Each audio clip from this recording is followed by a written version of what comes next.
রাজ্য সরকার বলেছিলেন যে আমি হতে দেব না, কিন্তু উনি তো কথা রাখতে পারেননি। যাক, আমি রাজনৈতিক কথা বলবো না। এক কথাতে এটা ভেবে নেন, কি তৃণমূল, কি সিপিএম, কি কংগ্রেস, কি বিজেপি, কি কেউ কোন দল মুসলিমদের পক্ষে কেউ নেই। এটা শেষ কথা শুনে রাখুন। কি বলছি বুঝতে পারছেন না? আমাদের পক্ষে কেউ নেই। আমরা আজকে ভারতবর্ষ অসহায় করেছেন। আমাদের দক্ষিণ দিনাজপুরে কিছু কিছু মসজিদ, মাদ্রাসা, ঈদগাহ, কবরস্থান সরকারের অধীনে। আমরা এ ব্যাপারে খুব আতঙ্কিত এবং এ ব্যাপারে কিছু বলেন। আমরা জানি বর্তমান যিনি সরকার ভারতবর্ষের, ইনি মুসলিমদের চরম শত্রু। স্বরাষ্ট্রমন্ত্রী, যারা দেখতে যাদেরকে পাচ্ছেন, আপনারা সবই তো বুঝতে পারছেন। জোর করে এই যে ওয়াকাফ সম্পত্তিগুলো জোর করে নিয়ে নেওয়া হলো।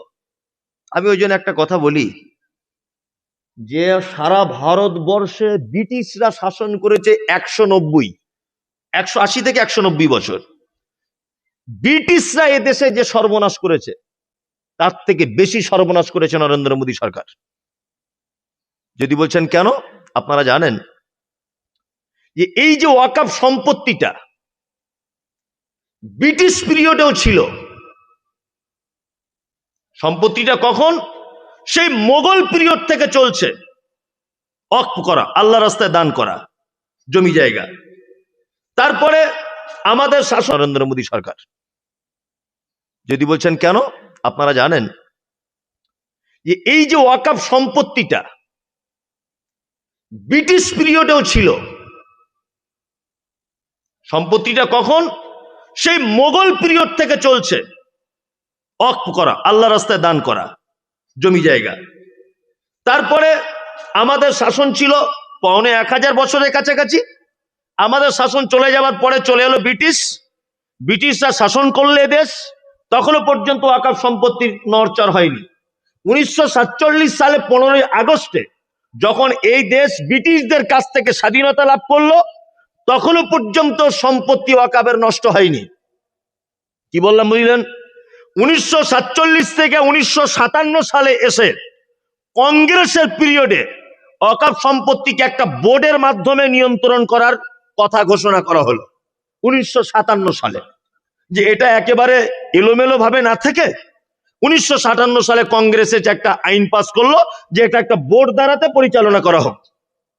1957 সাল থেকে আর 2023 সাল পর্যন্ত ওই বোর্ড দ্বারাতেই চলে আসছিল।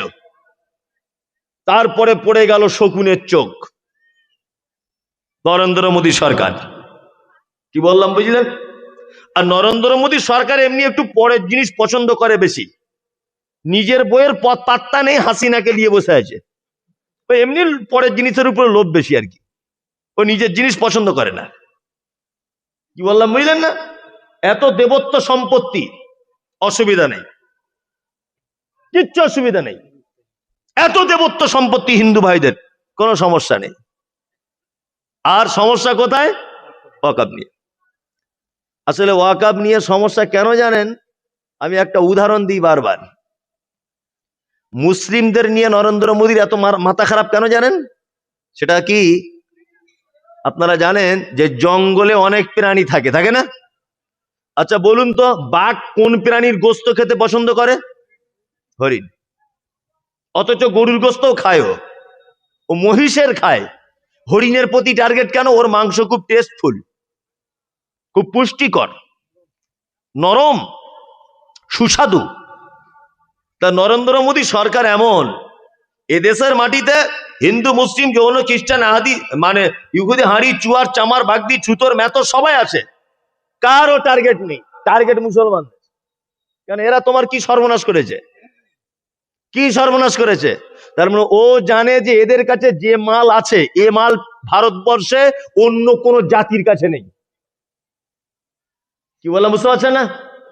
ওই জন্য ওয়াকাফ সম্পত্তি রাজ্য সরকার বলেছিলেন যে আমি হতে দেব না, কিন্তু উনি তো কথা রাখতে পারেননি। যাক, আমি রাজনৈতিক কথা বলবো না। এক কথাতে এটা ভেবে নেন, কি তৃণমূল, কি সিপিএম, কি কংগ্রেস, কি বিজেপি, কি কেউ কোন দল মুসলিমদের পক্ষে কেউ নেই। এটা শেষ কথা শুনে রাখুন। কি বলছি বুঝতে পারছেন না? আমাদের পক্ষে কেউ নেই। আমরা আজকে ভারতবর্ষ অসহায়।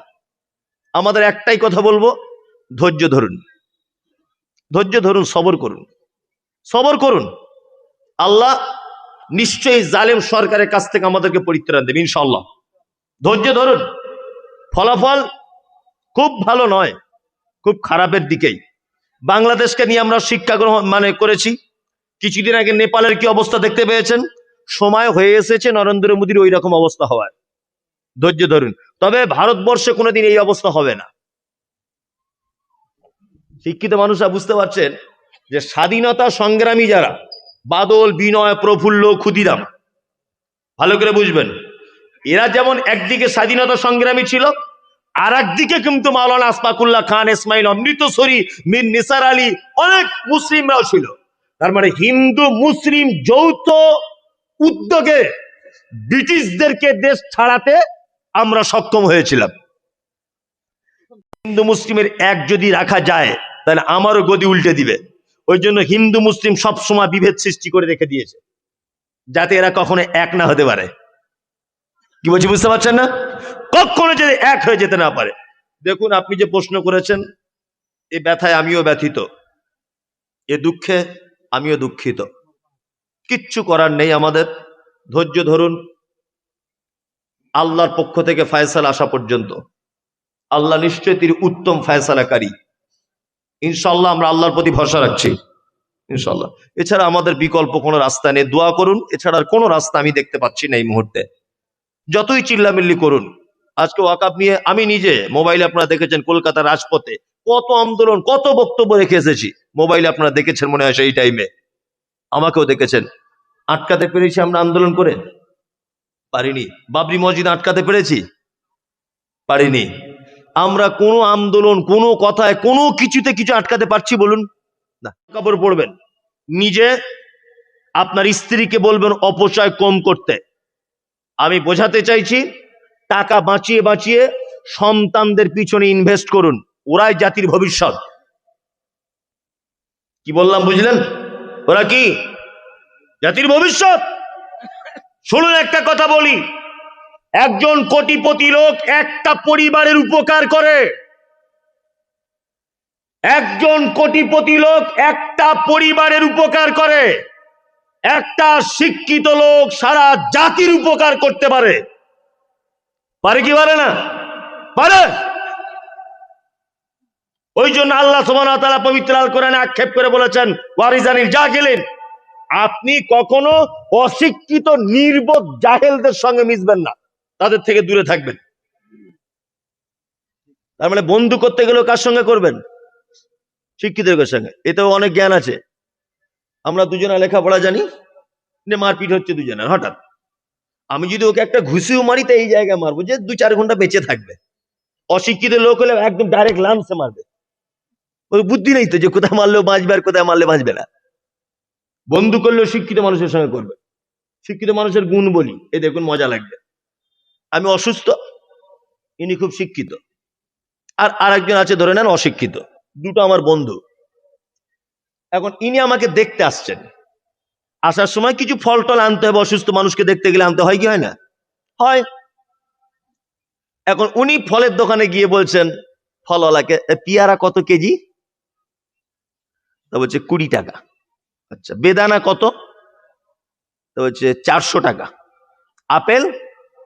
বলছে ওটা 600 টাকা। আচ্ছা বলুন তো, লোকটা যদি শিক্ষিত হয় কোন ফল কিনবে? ডালিম। ও পারুক না পারুক প্রত্যেক কথাতে বলছে, এটাই তোমাকে ধন্যবাদ, জলসার শেষে আমার সাথে দেখা করে তুমি উত্তর দিচ্ছে। ও বলছে ডালিম। আচ্ছা আমার দিকে ফিরুন। অশিক্ষিত আমার যে বন্ধুটাও খুব ধনী, ও খুব ধনী, ও ফলের দোকানে গিয়ে বলছে আপেলের কত দাম? 400। পেয়ারা 20 টাকা, আঙ্গুর ফল 300 টাকা। তখন ও বলছে সব থেকে দামি কোন ফলটা? তা বলছে ডালিম। কত? বলছে 1200 টাকা। বলছে ওইটা 6 কিলো দাও।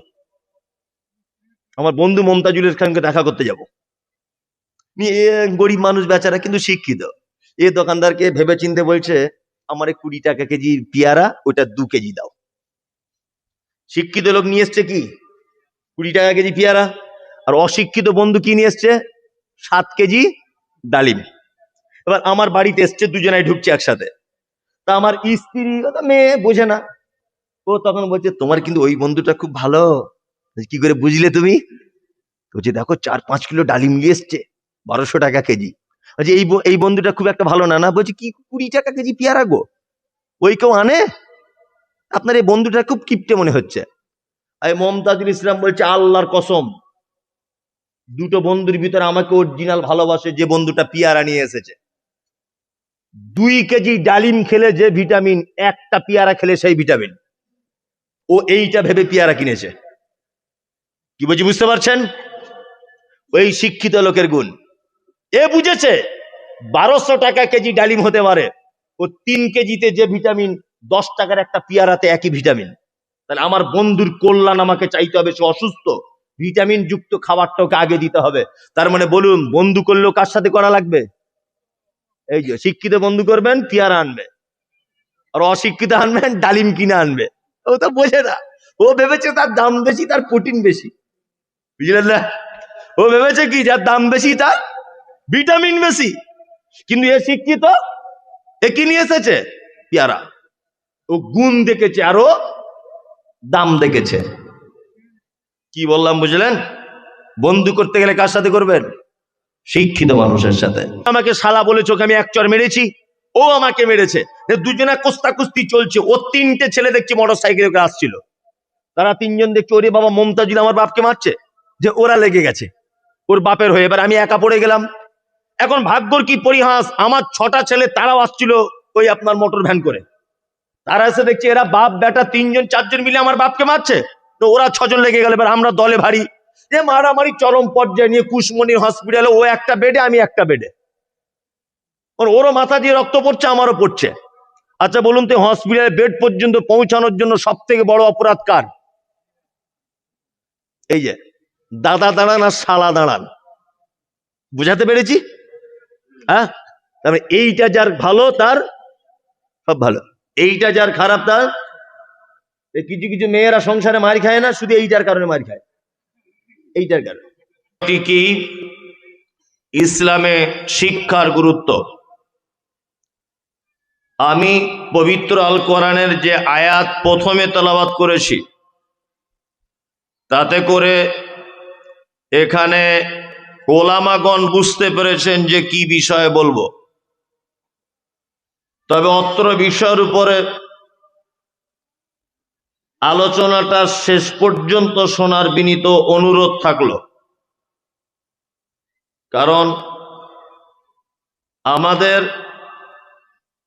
শ্রোতাদের অবস্থা এমন দেখেছি যে 10টা 9:30 না বাজলে জলসাতে আসে না, আবার 11:30 বাজলে ও আর থাকে না।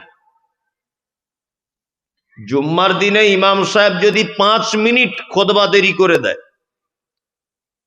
তো বাইরে এসে এত চিল্লামিল্লি করে যে মনে হচ্ছে ওর দুবাইয়ে যাবার প্লেন মিস হয়ে গেছে। অথচ মসজিদ থেকে বার হয়ে দেখবেন ঠ্যাঙের উপরে ঠ্যাং তুলে দিয়ে পানের দোকানে, চা বিড়ির দোকানে চা পান করছে, বিড়ি জানছে, তাই না? মানে এক কথাতে আমরা ভালো জিনিস এখনো পর্যন্ত গ্রহণ করতে ভালোভাবে শিখিনি।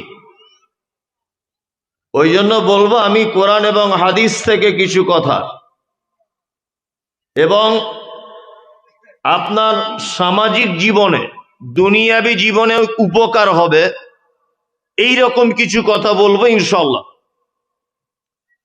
আমি ভূমিকা না করি আলোচনা শুরু করছি। শিক্ষার ব্যাপারে আলোচনা করার দরকার আছে কি না, এইটা আগে বলি। যদি বলছেন নামাজ ছেড়ে দিলে একটা মানুষ আর মুসলিম থাকতে পারে না, থাকতে পারে না, তা এই ব্যাপারটা তো বেশি করে জোর দেওয়া দরকার। পৃথিবীতে সব থেকে বড় পাপের নাম শিরক, তাই না? আলেম ওলামারা তো এইটা নিয়ে বক্তব্য দেওয়া দরকার, শিক্ষা নিয়ে বলার দরকার কি, কেন বলার দরকার এইটা আগে জানুন। আচ্ছা বলুন, ইসলামের ভিত্তি বা ভিত কয়টি? কে বলতে পারবেন? 5টি। জি, 5টি জিনিসের উপর ইসলাম দাঁড়িয়ে আছে। বিশেষ করে যারা শিক্ষিত মানুষ, আপনাদের কাছে অনুরোধ থাকলো যে আপনারা একটু আমার দিকে ধ্যান করুন। ইসলামের ভিত 5টি। 1 নম্বর তাওহীদ, লা ইলাহা ইল্লাল্লাহ, এইটা হচ্ছে 1 নম্বর। 2 সালাত, নামাজ। 3 যাকাত। 4 সিয়াম। 5 হজ। এই 5টি জিনিসের উপর ইসলাম দাঁড়িয়ে আছে, তাই তো? মানে একজন মুসলিম যদি এই 5টির একটা জিনিস যদি ছাড়ে, তাহলে সে একটি বিল্ডিং এর একটি দেওয়াল বা একটি বিল্ডিং এর একটি খুঁটি নষ্ট হয়ে গেলে সেই বিল্ডিংটা যতটা দুর্বল হয়ে পড়ে, একটা মানুষের জীবন ঠিক ততটাই দুর্বল হয়ে পড়বে। কি বললাম বুঝলেন? এবার আপনাদেরকে বলি, লা ইলাহা ইল্লাল্লাহ। আচ্ছা, এই যে কলেমাটা পবিত্র আল কোরআনে কত জায়গাতে বলা হয়েছে কারো জানা আছে? নাই, 1 জায়গাতে বলা হয়েছে, 1 জায়গায়। আপনি আমার সঙ্গে একমত হতেও পারেন, নাও পারেন, চেক করতেও পারেন। সেটি হচ্ছে সূরা মুহাম্মদ আয়াত নাম্বার 19। আল্লাহ তাআলা বলছেন, ফালাম আন্নাহু লা ইলাহা ইল্লাল্লাহ। এই লা ইলাহা ইল্লাল্লাহটা কোরআন মাজিদে এসেছে কতবার? 1 বার। কতবার? 1 বার। আমার ভাষা বুঝতে অসুবিধা হচ্ছে না তো? আপনার মায়ের সাথে কথা বলুন, এটা তো জুম্মার মজলিস নয়। জুম্মার দিন হলে কথা বলা যায় না। তা আপনি ধরে নেন এই মুহূর্তে ছাত্র, আমি শিক্ষক। আপনি যতই পণ্ডিত হন, এখন আপনি ধরে নেন যে মমতাজুল ইসলাম আমার শিক্ষক, আমি ছাত্র। আমি আপনাকে জিজ্ঞাসা করলে আপনি উত্তর দিতে বাধ্য। শুধু দিতে হবে তা নয়, দিতে বাধ্য আপনি। তাহলে কলেমা লা ইলাহা ইল্লাল্লাহ কোরআনে কতবার এসেছে? 1 বার। 2, তারপরে এলো সালাত বা নামাজ। আচ্ছা, এই সালাত বা নামাজের ব্যাপারে কোরআনে কতবার বলা হয়েছে? প্রচলিত আছে 82 বার। আমি 82 বারই নিলাম, 82 বার। তারপরে এলো কি? যাকাত। যাকাত শব্দটি পবিত্র আল কোরআনে বা যাকাতের ব্যাপারে আল্লাহ সুবহানাহু ওয়া তাআলা পবিত্র আল কোরআনে 31 জায়গা আলোচনা করেছেন। ডাইরেক্ট 29 জায়গায় বলেছেন, আকিমিস সালাত ওয়া আতুজ যাকাত। সালাত আদায় করো, সাথে সাথে কি করো? যাকাত দাও। এই আয়াত এসেছে ডাইরেক্ট 29 জায়গাতে। আর বিভিন্ন ইশারা ইঙ্গিতে যাকাতের ব্যাপারে আলোচনা করা হয়েছে আরো 2 জায়গায়। টোটালে হলো 29 আর 2 31 জায়গাতে। আমি কিন্তু ধরবো এগুলো, আবার একটু পড়ি। যে বলতে পারবে তার প্রাইজ আছে। নাম্বার 4, তারপরে এলো সিয়াম বা রোজা। এই সিয়াম শব্দটা পবিত্র আল কোরআনে 11 জায়গাতে এসেছে। কত জায়গায়? 11। তারপরে এলো হজ। হজ শব্দটা পবিত্র আল কোরআনে বা হজ সংক্রান্ত বিষয় আল্লাহ সুবহানাহু ওয়া তাআলা আলোচনা করেছেন 11 বার। তাহলে এই 5টা জিনিসের ভিতরে সব থেকে বেশি ব্যবহার কোন জিনিসটা? নামাজ। দ্বিতীয় কে আছে? জাকাত, তাই না? আর কলেমা একবার, সিয়াম 11 বার, হজ 11 বার। তার মানে এই 5টি জিনিসের ভিতরে সর্বাধিক আলোচিত যে বিষয় তার নাম সালাত। এটা আপনারা জেনে গেলেন। এবার একটা জিনিস জানুন, হযরত মুহাম্মদ সাল্লাল্লাহু আলাইহি ওয়াসাল্লাম, হযরত মুহাম্মদ সাল্লাল্লাহু আলাইহি ওয়াসাল্লাম, তার আগে একটা কথা বলে দিই, শিক্ষা অর্জন করতে হবে। শিক্ষার গুরুত্ব যারা জানে না আর যারা জানে এদের ডিফারেন্স। যারা জানে তারা কতটা ভাগ্যবান, যারা জানে না তারা কতটা হতভাগা। শিক্ষা সম্পর্কে পবিত্র আল কোরআনে আয়াত আছে প্রায় 750টার কাছাকাছি। কটা? 750টার কাছাকাছি আয়াত আছে শুধু শিক্ষা অর্জন করার ব্যাপারে। নামাজ 82 বার। আর তাহলে শিক্ষার ব্যাপার বেশি না কম? অনেক অনেক গুণে বেশি। বেশি না? বেশি।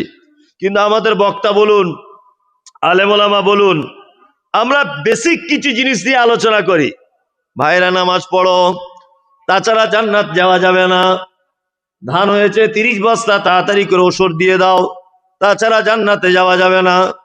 তোমার বেটারা তো কাশ্মীরে অনেক টাকা ইনকাম করে, টাকা অনেক বড় হয়েছে, অনেক জমি জায়গা কিনেছো, 2 তলা বাড়ি করেছো, ভাইরা আমার তাড়াতাড়ি করে একবার হজ করে নাও। এইসব বক্তব্য, এইসব বক্তব্য না? তার মধ্যে আমিও শুধু আমরা এই বক্তব্য দিয়ে চলে গেলাম।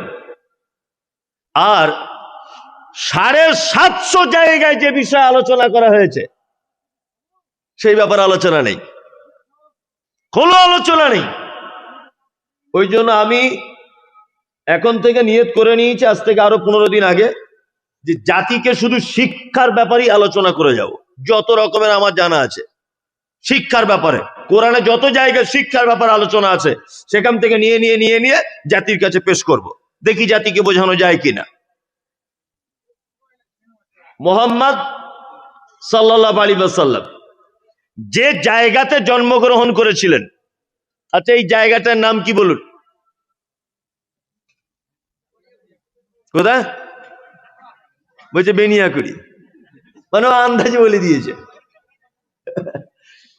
আমি জিজ্ঞেস করছি আল্লাহর নবী কোথায় জন্ম নিয়েছে? বলছে বেনিয়াকুড়ি। আস্তাগফিরুল্লাহ। একটু ভেবে বলো। তার মানে আমার কথা শুনছে না, নয় মোবাইল দেখছে আর নয় বাড়ির টেনশন করছে। এই মুহাম্মদ সাল্লাল্লাহু আলাইহি ওয়াসাল্লাম জন্ম নিয়েছিলেন কোন জায়গায়? মক্কা।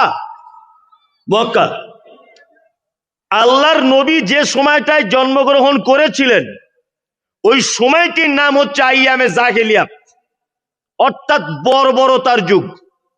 বর্বরতা কেমন ছিল? নারী এবং পুরুষের উভয়ের একটা যৌবনের চাহিদা আছে, শারীরিক চাহিদা আছেই। একটা পুরুষের তখন শারীরিক চাহিদা মেটানোর জন্য সে তার মাও হতে পারত, তার বোন হতে পারত, তার বেটি হতে পারত, তার ফুফু হতে পারত। ওটা তাদের কাছে কোনো ব্যাপারই ছিল না। মানে বাপ তার বেটির সঙ্গে শারীরিক সম্পর্ক করত। এত জঘন্যতম পরিবেশ ছিল তখন। মানুষ মারা যাবার পর এই যে মাথার মগজটাকে বার করে মাথার কুলিটাতে মদ রেখে তারা মদ পান করত। কি বললাম বুঝলেন? তখনকার দিনে 4টি পাপ ছিল সব থেকে ভয়ঙ্কর পাপ। কটি পাপ? 4টি। আলেম ওলামারা এই বক্তব্যটা শোনার জন্য বিনীত অনুরোধ করছি। আপনি আবার অন্য জায়গায় দিবেন এই বক্তব্যটা, এটা আপনাকে আমি বলে দিয়ে যাচ্ছি। 4টি পাপ সেই সময় বড় ছিল। এক নম্বর বড় পাপ ছিল ব্যভিচার। দুই নম্বর বড় পাপ ছিল চক্রবৃদ্ধি হারে সুদ। 3 নম্বর বড় পাপ ছিল মদ পান করা। 4 নম্বরে বড় পাপ ছিল গোত্রীয় ঝামেলা, এই বংশের লোকের সাথে ওই বংশের মারামারি। আলেমরা জানেন আউস আর খাজরাজ বলে 2টি গোত্র, একটা উটকে পানি পান করানোকে কেন্দ্র করে 100 বছর তারা যুদ্ধ করেছে। একটা উট, মোল্লা গোত্রের মানুষ ফুরকান গোত্রের কূপে পানি খেয়ে নিয়েছে উটটা, এই নিয়ে মারামারি লেগে গেছে, সামান্য ব্যাপার নিয়ে মারামারি। তাহলে তখন 4টে প্রধান পাপের কথা আপনাদেরকে বললাম। এইবার আপনাদেরকে একটা কথা বলি, সেটা কি? আল্লাহ নবী সাল্লাল্লাহু আলাইহি ওয়াসাল্লাম ছোট থেকে তিনি ছিলেন কোমল হৃদয়ের মানুষ, নরম হৃদয়ের। তিনি ছিলেন মিষ্টভাষী, তিনি ছিলেন পর উপকারী, তিনি ছিলেন এতিম অসহায়দের ভরসা পাওয়ার মতো একজন মানুষ। প্রথম থেকেই তিনি এই অন্ধকারে নিমজ্জিত জাতিকে আলোর দিকে আনার জন্য একটা সংগঠন তৈরি করেছিলেন। সংগঠনটির নাম দিয়েছিলেন হিলফুল ফুজুল। আর এই হিলফুল ফুজুলের তিনি প্রধান দায়িত্ব পালন করে যুবক ছেলেদের নিয়ে সমাজের অন্যায়ের বিরুদ্ধে তিনি প্রতিবাদ করতেন, সমাজকে সংশোধন করার চেষ্টা করেছিলেন। কাদের নিয়ে? যুবকদের নিয়ে। এখানে আর একটা জিনিস জেনে রাখবেন, মুহাম্মদ সাল্লাল্লাহু আলাইহি ওয়াসাল্লাম লেখাপড়া জানতেন, আক্ষরিক জ্ঞান ছিল? ছিল না।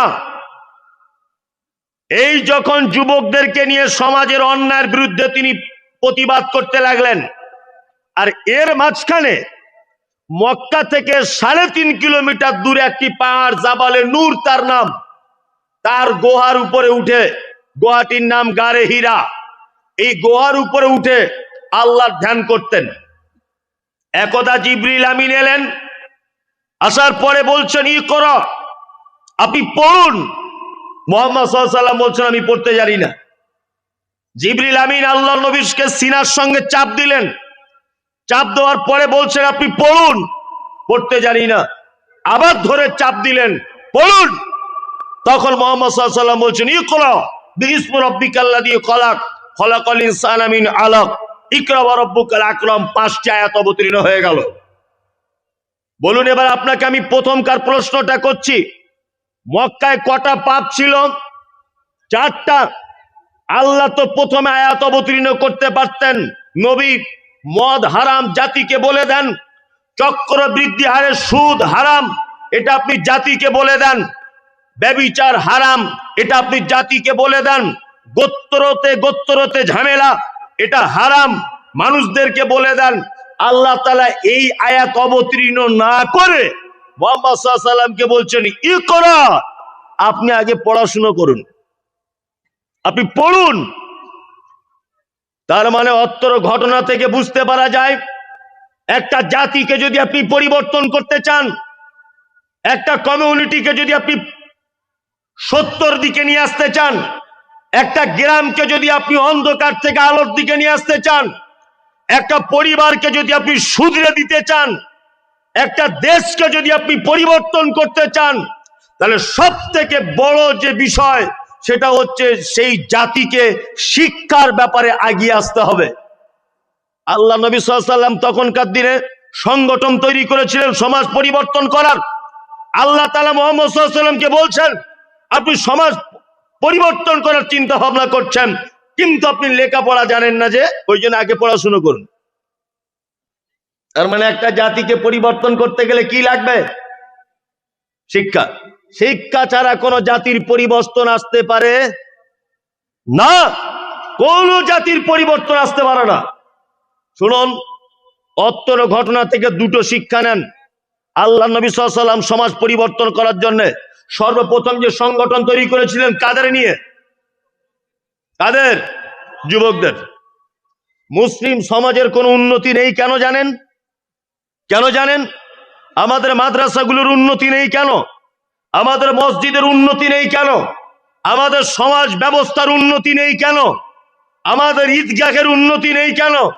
আমাদের পাড়া গ্রামের অসভ্যতা ছেয়ে গেছে কেন? গ্রামগঞ্জে অন্যায় বেশি হচ্ছে কেন? তার একটাই কারণ, যে আমরা সমাজ পরিবর্তন করার, সমাজকে ডেভেলপ করার যে পদ্ধতি অবলম্বন করছি, এভাবে পদ্ধতি 100% ভুল। যদি বলছেন তাহলে ঠিক কি? এই দেখুন, মসজিদের সেক্রেটারি কে হবে? কে হবে? সরকার জানে 60 বছর বয়স হয়ে গেলে ওর বুদ্ধি কমে যায়, ও চাকরি শেষ। আচ্ছা, 60 বছরের পরে কেউ আর চাকরিতে টিকে থাকতে পারে? পারে না তো। মানে সরকারি পক্ষ জানে ও 60 বছর হয়েছে, মানে ওর বুদ্ধি কম, ওর বুদ্ধি কমে গেছে। তুমি বরঞ্চ 60,000 টাকা বাড়িতে বসে পেনশন পাও, তবুও ভালো, স্কুলে এসে ছাত্রদের সর্বনাশ করো না। ওই জন্য দেখবেন সরকার মাস্টারকে রিটায়ার করে বাড়ি পাঠিয়ে দেয়, বসে বসে অর্ধেক বেতন দেয়, তবু স্কুলে আসতে দেয় না। কি বললাম বুঝলেন? তার মানে 60 বছর বয়স হয়ে গেলে একটা মানুষ চোখে কম দেখে, স্মৃতিশক্তি কমে যায়, কথাবার্তা খারাপ হয়, মেজাজ হারিয়ে ফেলে, যোগ্যতা কমে যায়, সবকিছু তার কমে যায়। কমে যায় কি যায় না? যায়। ও রিটায়ার করে স্কুল মাস্টার বাড়ি এসেছে, গ্রামে মিটিং ডেকেছে, বলছে মসজিদের কমিটি হবে। সবাই বলছে আমাদের হেডমাস্টারকে করে দাও। আর ওর তো বুদ্ধি কমে গেছে বলে চাকরি চলে গেছে, ওর তো বুদ্ধি নেই। ওকে দায়িত্ব দিয়ে দিয়েছে মসজিদের, ওকে দায়িত্ব দিয়ে দিয়েছে মাদ্রাসার।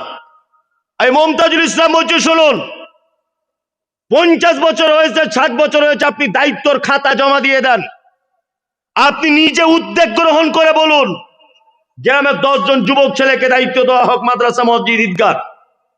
আমার এখন বুদ্ধি কমেছে, আমরা তাদের পরামর্শ দেব সিনিয়র হিসাবে, কিন্তু কাজের দায়িত্বে থাকবে কে? গ্রামের যুবক ছেলে। মুহাম্মদ সাল্লাল্লাহু আলাইহি ওয়াসাল্লাম সমাজ পরিবর্তন করার জন্য সর্বপ্রথম তিনি যুবকদেরকে ভূমিকায় দিয়েছিলেন। আর আমাদের সমাজ দিনে 20 বার অজু ভেঙে যায়, তাকে দিয়েছে বড় পদে। ও কি করবে? ও কি করবে? যুবক ছেলেদেরকে দায়িত্ব দেন। আর যুবক ছেলেদের দায়িত্ব দিলে কত কাজ হবে দেখুন।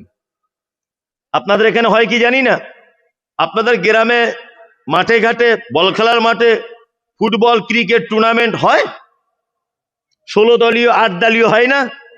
আমার কলকাতাতে দেখেছি যে পাড়া গ্রামে যখন ফুটবল খেলার ম্যাচ হয়, কলকাতা থেকে সব এইটুকুটুকু প্যান পড়া মেয়ে ছেলে ভাড়া করে আনে। কি বললাম বুঝলেন? তা ধরে না আপনাদের গ্রামে ওই রকম খেলা হচ্ছে, একটা করে গোল হচ্ছে, তারা ঝুমঝুমি বাজিয়ে ড্যান্স করছে, আর ওর বাপও দেখছে, বেটাও দেখছে, বলছে সাংঘাতিক নাচ। বাপ বেটা দুজনাই বলছে সাংঘাতিক ড্যান্স। আচ্ছা বলুন তো, এই ফুটবল টুর্নামেন্ট গুলো করে কারা? বুড়োরা না যুবকেরা? যুবকেরা, যুবকেরা। এবার ধরে নেন গ্রামে একটা টুর্নামেন্ট দেওয়া হলো, ন্যাংটো মেয়েদের নিয়ে নাচানো হলো। নাচানোর দায়িত্ব কে ছিল? শুকুর আলীর বেটা আব্দুল হাকিম, মফিজুলের বেটা আব্দুল্লাহ, করিমের বেটা আবু সুফিয়ান, এই 5 জন যুবক মেন।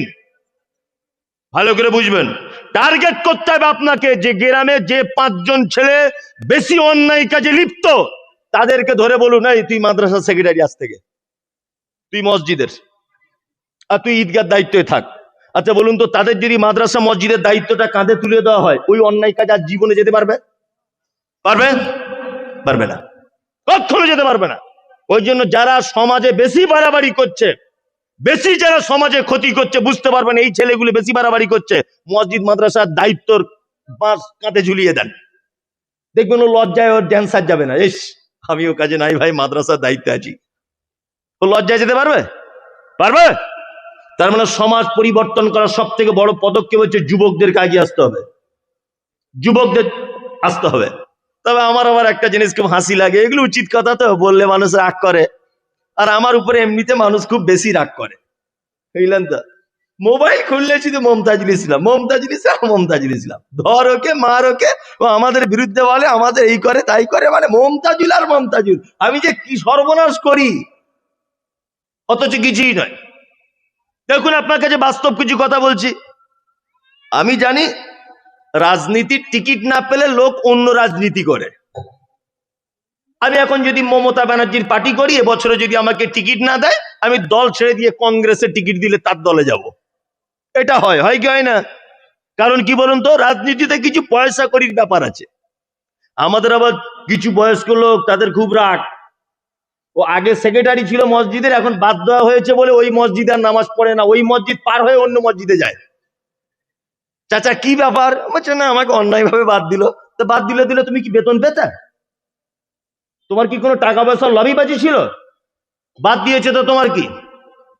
বলছে মাদ্রাসা আগে দান করতাম মৌলী সাহেব 50,000 করে, যখন আমি দায়িত্ব ছিলাম, এখন আর দিই না।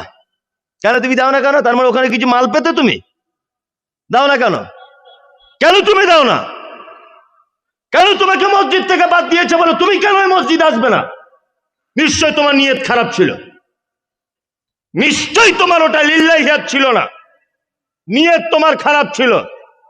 আশ্চর্যকর ব্যাপার, মাদ্রাসা মসজিদ কি কারোর বাপের পৈতৃক সম্পত্তি যে সারা জীবন তুমি দায়িত্ব পালন করবে, তারপর তোমার বেটা হবে, তারপর তার বেটা হবে? এটা কি রাজতন্ত্র নাকি? একটা আমানতদার ইমানদার লোক হলেই সে যুবক হয়, বলিষ্ঠ ভাষায় কাজবাজ করতে পারে, তারা দায়িত্বে আসবে সমাজ যদি পরিবর্তন করতে চান। ওই জন্য বলছি, মসজিদ, মাদ্রাসা, ঈদগাহ, যে সমস্ত দায়িত্ব রয়েছেন, এই দায়িত্বগুলো পরিবর্তন করার চেষ্টা করুন। সমস্ত মুসলিম সমাজকে এটা বার্তা আমার, যুবকদের কানুন, যুবকদেরকে দিয়ে মুহাম্মদ সাল্লাল্লাহু আলাইহি ওয়াসাল্লাম সমাজ পরিবর্তন করার চিন্তা ভাবনা করেছিলেন জীবনের প্রথম। 2, শিক্ষা। শিক্ষা ছাড়া কোন জাতির পরিবর্তন আসতে পারে কি না? কোন জাতির পরিবর্তন আসতে পারে না। আমি আজকে একটা জিনিস অবাক হই, অবাক, আল্লাহু আকবার।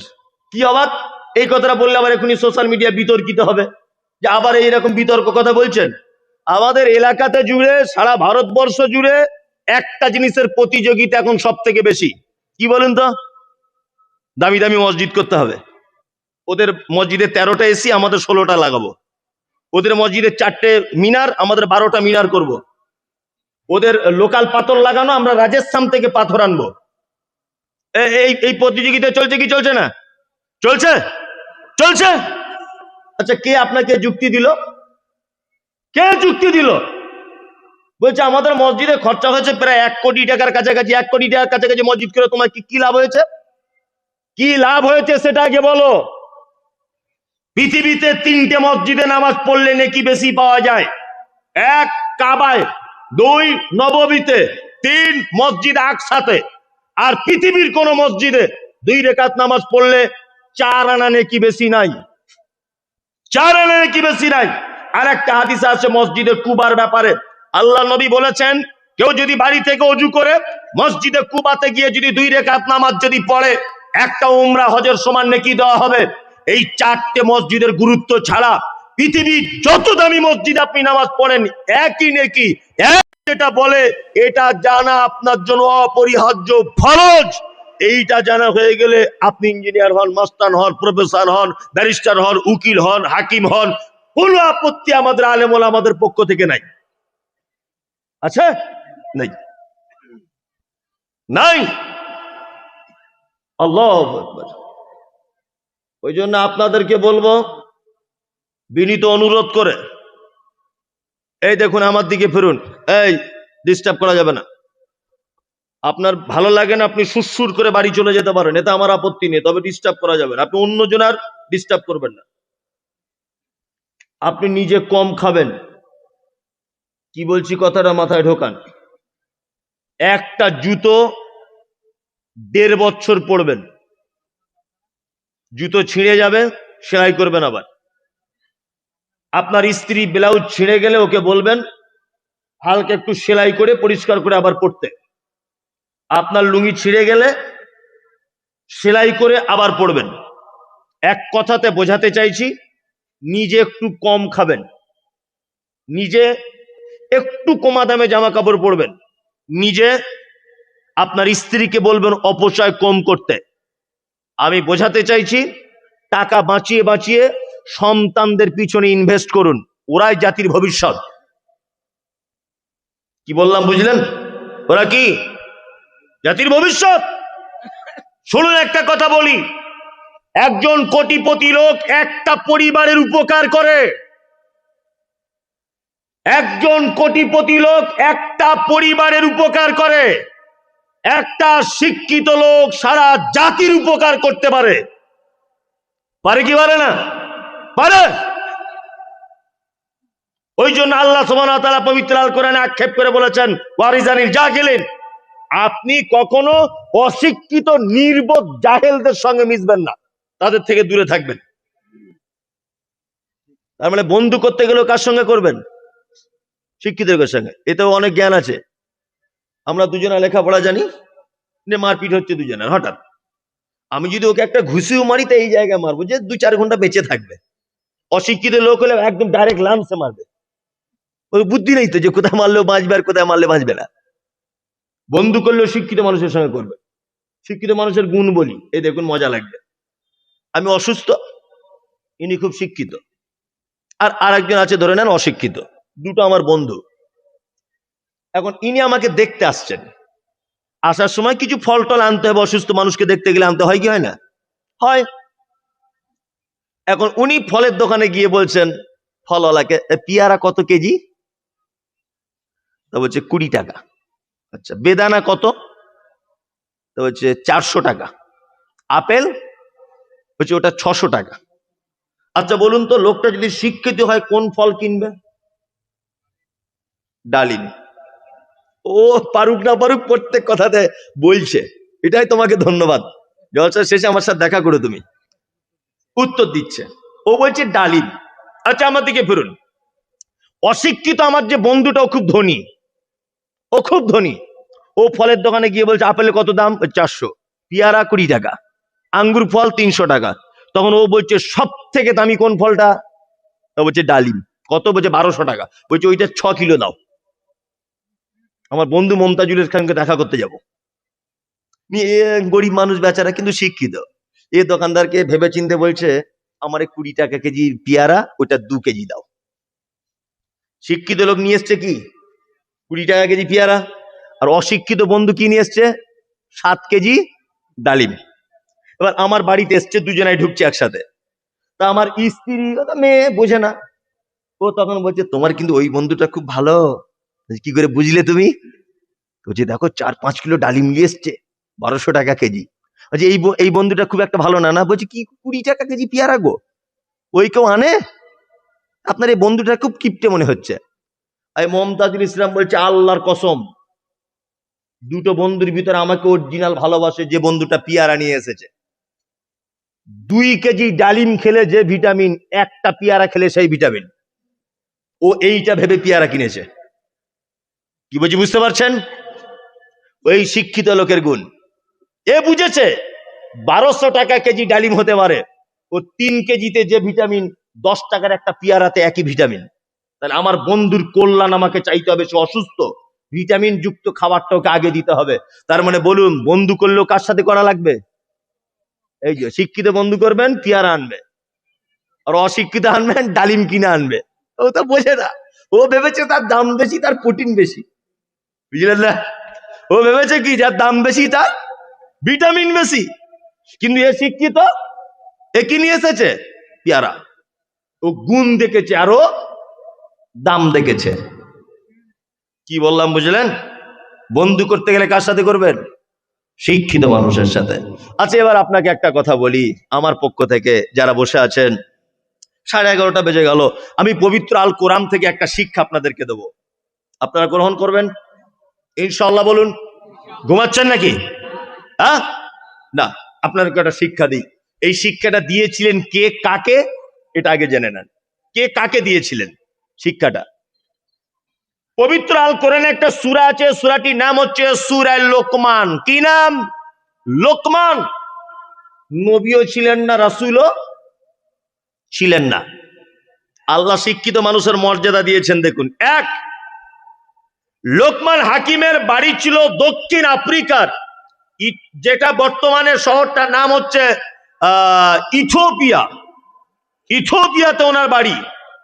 আর উনি ছিলেন যে জায়গাটায় হযরতে বেলাল রাদিয়াল্লাহু তাআলা আনহুর জন্মভূমি, আমরা বলি হাবশি, জায়গাটার নাম হাবশি নয়, জায়গাটার নাম হাবাসা, দক্ষিণ আফ্রিকার একটা অঞ্চল। এই হাবাসা শহরটার বর্তমান নাম হচ্ছে ইথিওপিয়া। এই শহরে জন্মগ্রহণ করেছিলেন লোকমান হাকিম। আর লোকমান হাকিমের দেখতে কেমন ছিল? তাফসীর ইবনে কাসিরটা যদি আপনি খোলেন তাহলে বুঝতে পেরে যাবেন ওনার বিস্তারিত তথ্য। লোকটার ঠোঁট ছিল খুব মাটির দিকে ঝোলা, মোটা মোটা ঠোঁট। লোকটা ছিল কালো, কুচকুচ কুচকুচ কুচকুচ করতো। দক্ষিণ আফ্রিকার লোক কেমন হয় আপনারা জানেন। মাথার চুলগুলো পাখির বাসার মতো। এই লোকটার আল্লাহ সুবহানাহু ওয়া তাআলা তার জ্ঞানকে এত বেশি প্রাধান্য দিয়েছেন যে পবিত্র আল কোরআনে পর্যন্ত তার নামে একটা সূরা অবতীর্ণ করে দিয়েছেন। সুবহানাল্লাহ। লোকটা কেমন জ্ঞানী জানেন? এই লোকটা বা এই জ্ঞানী ব্যক্তিটা যখন বয়স ওনার 9 থেকে 10, তিনি কোন এক মালিকের ছাগল চড়াতেন, বকরি চড়াতেন। মালিক একদিন লোকমান হাকিমকে জিজ্ঞাসা করছে, লোকমান, আজকে বাড়িতে রান্না কি হয়েছে বলো। লোকমান তখন বলছে, বাড়িতে রান্না হয়েছে ছাগল। তখন মালিক বলছে, ছাগলের শরীরের সব থেকে নিকৃষ্ট একটা অঙ্গ আমাকে এনে দাও, প্লেটে করে আমি খাবো। লোকমান হাকিম এনে দিলেন জিহবা, জিহবাটা এনে দিলেন প্লেটে করে। লোকমান হাকিম এটা দেওয়ার পরে বাদশা বলছে, মালিক বলছে, লোকমান, তাহলে একটা বকরির দেহের সব থেকে খারাপ জিনিস এটা? বলছে হ্যাঁ। কিছুদিন পর আবার জিজ্ঞাসা করছে লোকমানকে, লোকমান, বাড়িতে কি রান্না হলো? লোকমান বলছে, আবার বকরি। তখন মালিক বলছে, আজকে বকরির শরীরের অঙ্গর সব থেকে উন্নত মানের যেটা উৎকৃষ্ট সেটা আমাকে দাও। লোকমান হাকিম আবার প্লেটে করে জিহবা টানলেন, জিহবা এইটা দিলেন। তখন মালিক রাগ করে বলছে, আরে লোকমান, তোমার কি বুদ্ধি জ্ঞান আছে? আগের দিন এইটাকে বললে খারাপ, আবার আজকে এটাকে বলছো ভালো। লোকমান তখন বলছেন, জাহাবনা শুনুন, মালিক আপনি শুনুন, একটা মানুষের শরীরের এই জায়গাটা যদি কারো খারাপ হয় তাহলে সে মানুষটা খারাপ, কোন মানুষের এই জায়গাটা যদি ভালো হয় তাহলে সে মানুষ ভালো। সারা পৃথিবীতে যত বিপর্যয়, হিন্দু মুসলিম যত সাম্প্রদায়িকতা, হিন্দু মুসলিম যত মারামারি, এদেশ ও দেশ যত মারামারি, ভাই ভাই যত মারামারি, এ গ্রাম ও গ্রাম যত মারামারি, সমস্ত মারামারির মূলে হচ্ছে এই জায়গাটা। ঠিক বলছি না ভুল বলছি? হ্যাঁ, আমি রাস্তা দিয়ে হাঁটছি, একটা গাল দিচ্ছে আপনাদেরকে, একটা গাল দেবো আমি এখন। যদি বলছেন আপনি গাল জানেন, গালটা দেবো এই কারণে বোঝানোর জন্য। আমি রাস্তা দিয়ে যাচ্ছি, পিছন দিক দিয়ে একজন আমাকে বলছে, আসসালামু আলাইকুম ভাই, একটু দাঁড়ান। আমি ওয়ালাইকুম আসসালাম, দাঁড়াবো কি দাঁড়াবো না? আমি যাচ্ছি, তার একজন পিছন দিক দিয়ে বলছে, এই সালার বেটা সালা একটু দাঁড়া। যদিও আমাকে সালার বেটা সালা বলে, তা আমি ওকে ঘুরিয়ে এক চর মারবো কি মারবো না? মারবো কি মারবো না? তাহলে একই মুখে দাদা একটু দাঁড়ান, শালা একটু দাঁড়ান, দুটো ডিফারেন্স আছে না নেই? আছে। নিয়ে ও যখন আমাকে শালা বলেছে, ওকে আমি এক চর মেরেছি, ও আমাকে মেরেছে, দুজনে কুস্তাকুস্তি চলছে। ও 3টে ছেলে দেখছি মোটর সাইকেলে করে আসছিল, তারা 3জন দেখছি, ওরে বাবা মমতাজুল আমার বাপকে মারছে, যে ওরা লেগে গেছে ওর বাপের হয়ে। এবার আমি একা পড়ে গেলাম। এখন ভাগ্যর কি পরিহাস, আমার 6টা ছেলে তারাও আসছিল ওই আপনার মোটর ভ্যান করে। তারা এসে দেখছে এরা বাপ বেটা 3জন 4জন মিলে আমার বাপকে মারছে, তো ওরা 6জন লেগে গেল। এবার আমরা দলে ভারী, যে মারামারি চরম পর্যায়ে নিয়ে কুশমণি হসপিটালে, ও একটা বেডে আমি একটা বেডে। ওরও মাথা দিয়ে রক্ত পড়ছে, আমারও পড়ছে। আচ্ছা বলুন তো, হসপিটালে বেড পর্যন্ত পৌঁছানোর জন্য সব থেকে বড় অপরাধ কার? এই যে দাদা দাঁড়ান আর শালা দাঁড়ান। বুঝাতে পেরেছি? হ্যাঁ, তবে এইটা যার ভালো তার সব ভালো, এইটা যার খারাপ তার। কিছু কিছু মেয়েরা সংসারে মার খায় না, শুধু এইটার কারণে মার খায়, এইটার কারণে। স্বামী যদিও একটা দুটো ছোট বড় করে কিছু বলেছে, বাবা তুমি তার খাচ্ছ, তুমি তার পড়ছো, একটু চুপচাপ মেরে থাকো। ওর মুখে মানে হাত দেওয়াই মুশকিল, ওর মুখে কি হাত দেওয়াই মুশকিল। সারাদিন ভেদার ভেদার ভেদার ভেদার ভেদার ভেদার করেই যাচ্ছে। অধিকাংশ মেয়েরা সংসার নষ্ট হচ্ছে, স্বামীর কাছে মার খাচ্ছে, এই শুধু এইটুকু জিনিসের জন্য। কথায় কথায় মুখ চালাবে। পুরুষ মানুষে এমনি রক্ত গরম হট মেজাজ হয়, বাবা তুমি নরম হয়ে থাকো, ও 2-4 কথা বলছে, বলতে দাও। হ্যাঁ বাবা, আপনি আবার কি বলবেন, আপনার থেকে 3 গুণ ইতিহাস আপনার টেনে ধরবে। কি বললাম বুঝলেন না? বাজারে যাচ্ছি, তা আমার স্ত্রী আমাকে একটা ফদ্দ করে দিয়েছে, কাঁচামরিচ, হলুদ গুঁড়ো, জিরার গুঁড়ো, ধনিয়ার গুঁড়ো, এগুলো সব আনবেন, ভালো করে বুঝবেন। আর লাস্টে আমাকে বলছে একটু কাঁচা হলুদ আনিয়ে তো। কাঁচা হলুদ কি করবে? তা আমাদের কলকাতার মেয়েরা দেখেছি কাঁচা হলুদ আর নিম পাতা বেটে হাতে গায়ে মুখে সব মাখে মেয়েরা। তা আমার স্ত্রী বলছে আমি একটু গায়েটায় মাখবো, আপনি আনবেন। তা আমি তো কোনোদিন কাঁচা হলুদ কিনি না, অভ্যাস নেই, সবকিছু নিয়েছি, আল্লাহর কি কল কাঁচা হলুদটাই ভুলে গিয়েছি। আমি যখন ব্যাগ নিয়ে বাড়ি ঢুকছি, গাড়ি থেকে নামছি, ও কিচ্ছু জিজ্ঞেস করছে না, এতক্ষণ কোথায় ছিলেন, কি খেলেন, দেরি হলো কেন, কোনো কথা নেই। প্রথমেই কাঁচা হলুদটা কই? আমার তোর সাদা মনে কাদা নেই। আমি বলেছি দেখো ভুলে গিয়েছি। আমার স্ত্রী তখন ঠিক এইটাই বলছে, আজকে 4-5-6 বছর আপনার সংসার করছি, সারা জীবন ভুলেই যান। অথচ এই 6-7 বছরের জীবনের একটা কথা ভুলিনি। এই একটা কথা আজকে ভুলেছি, কাঁচা হলুদটা আনতে ভুলেছি। ও আমার সারা জীবনের হিস্ট্রি ধরে বলছে সারা জীবন তো তুমি ভুলেই যাও, কোনোদিন দেখবেন আমাকে ভুলে যাবে। মনে মনে ভাবছি আরে এটা দোষ তোর নয়, তুই তো মুখটা বন্ধ রাখতে পারতিস, যে আমার স্বামী ভুলে গিয়েছে, আবার জোহরের পরে গিয়ে আনবে, আসরের পরে গিয়ে আনবে, মানে ওকে একটা কিছু বলতেই হবে। এই জন্য তো ওই জন্য এই জায়গাটা খুব বেশি করে হেফাজত করবেন। কি করবেন? হেফাজত। তা লোকমান হাকিম মারাত্মক জ্ঞানী লোক ছিলেন।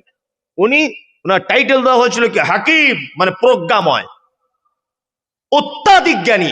উনি ওনার ছেলেকে কয়েকটা শিক্ষা দিয়েছিলেন। ওনার ছেলেকে কি বললাম বুঝলেন? আল্লাহ ওনার ছেলেকে দেওয়া শিক্ষাটাকে কোরআন মাজিদে নোট করেছেন। সুবহানাল্লাহ। কোরআন মাজিদে কি করেছেন? নোট করেছেন।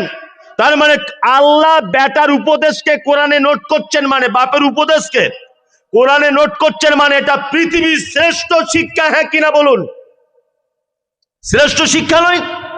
কি বলছেন লোকমান হাকিম? পবিত্র আল কোরআন বলছে ওয়াইদু ক্বালা লুকমানু লিইবনিহি ওয়া হুয়া ইয়াইদুহু ইয়া বুনাইয়া লা তুশরিক বিল্লাহ ইন্নাশ শিরকা লাযুলমুন আযীম।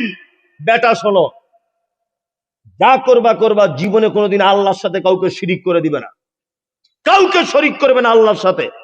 আর পৃথিবীতে যত পাপ আছে সব থেকে বড় জুলুম এবং অত্যাচার, তার নাম শিরক। আপনার কাছে বিনীত অনুরোধ থাকলে এটা আপনার পরিবারকে আজকে শিক্ষা দিতে হবে, কাল সকাল থেকে, যে আমাদের বাড়িতে কোনো রকমের শিরকের কোনো কাজ হবে না। তাবিজ মাদুলি, লাল সুতো কালো সুতো ধাগা বাঁধা, কোমরে গাছ বাঁধা, গলাতে গাছ বাঁধা, মাদুলি তাবিজ যা আছে সব ছিঁড়ে ফেলে দিতে হবে। আপনার স্ত্রীকে বলে দিবেন যে আমাদের বাড়িতে কোন রকমের শিরকের গন্ধ যেন না থাকে। লোকমান হাকিম তার বেটা, তার পুত্রকে ডেকে বলছেন ইয়া বুনাইয়া, হে আমার বেটা, পৃথিবীতে সব থেকে বড় পাপ তার নাম শিরক, সব থেকে বড় জুলুম তার নাম শিরক। আমি মমতাজুল ইসলাম ভায়া হয়ে লোকমান হাকিমের উপদেশ তার বেটাকে আপনার কাছে থ্রো করলাম। আপনার কাছে এটা আমার সব থেকে বড় পরামর্শ যে কাল সকালবেলাতে আপনার স্ত্রীকে বলে দিতে হবে যে আমাদের বাড়িতে শিরকের কোনো গন্ধ যেন না থাকে। শিরক কত বড় পাপ! আল্লাহ তাআলা বলছেন ইন্নাহু মান ইউশরিক বিল্লাহ ফাকাদ হারামাল্লাহু আলাইহিল জান্নাহ ওয়া মাওয়াহুন নার ওয়া মা লিয-যালিমিনা মিন আনসার। পৃথিবীতে যত পাপ রয়েছে নিশ্চয়ই সবথেকে বড় পাপ তার নাম শিরক। আল্লাহ তাআলা বলছে যদি কেউ শিরক করে তাহলে তার জান্নাত হারাম করে দেওয়া হয়েছে, ওয়া মাওয়াহুন নার, তার থাকার জায়গা জাহান্নাম, ওয়া মা লিয-যালিমিনা মিন আনসার। আল্লাহ তাআলা বলছেন শিরককারী কিয়ামতের মাঠে কোন রকমের সাহায্যকারী কেউ থাকবে না, কেউ থাকবে না। আল্লাহ পবিত্র আল কোরআনে বলছেন ইন্নাল্লাহা লা ইয়াগফিরু আন ইউশরাকা বিহি ওয়া ইয়াগফিরু মা দুনা যালিকা লিমান ইয়াশা। পৃথিবীর যত পাপ রয়েছে, কোটি টাকা সুদ খেয়েছেন ক্ষমা করে দিতে পারে, 5 ওয়াক্ত নামাজ ছেড়েছেন ক্ষমা করে দিতে পারে, রোজা ছেড়েছেন ক্ষমা করে দিতে পারে, যত পাপ আছে আপনি করেছেন আল্লাহ ক্ষমা করে দিতে পারে ইচ্ছা যদি করেন। কিন্তু শিরিক করা অবস্থায় যদি কেউ মারা যায় তাহলে তাকে আর ক্ষমা করা হবে না, আল্লাহ ইচ্ছাও করবে না। এই দেখুন কয়েকটা ভয়ঙ্কর কোরআনের আয়াত আপনাদেরকে বলি, ভয়ঙ্কর এই আয়াতগুলো। সূরা তাওবাটা খুলে একবার দেখবেন। আলহামদুলিল্লাহ এতক্ষণ পর্যন্ত কোনো মানুষ উঠে চলে যায়নি। বিনীত অনুরোধ করে বলছি আমি এসেছি কলকাতা থেকে, প্রায় কত কিলোমিটার হবে মনির? 400, 500, 500, মানে আপ ডাউন আমার 1000 কিলোমিটার রাস্তা। ভাবতে পারছেন? এই লম্বা লোক আর গাড়ির ভিতরে পা গুটিয়ে বসে থাকা, এ কঠিন বড় জুলুম। কি বললাম বুঝলেন? তারপরে আমার ড্রাইভার যে বসে আছে, রাতের বেলা যখন যাই ঘুমাতে পারি না ভয়ে, ওর সঙ্গে একটু কথাটা বলতে হয়।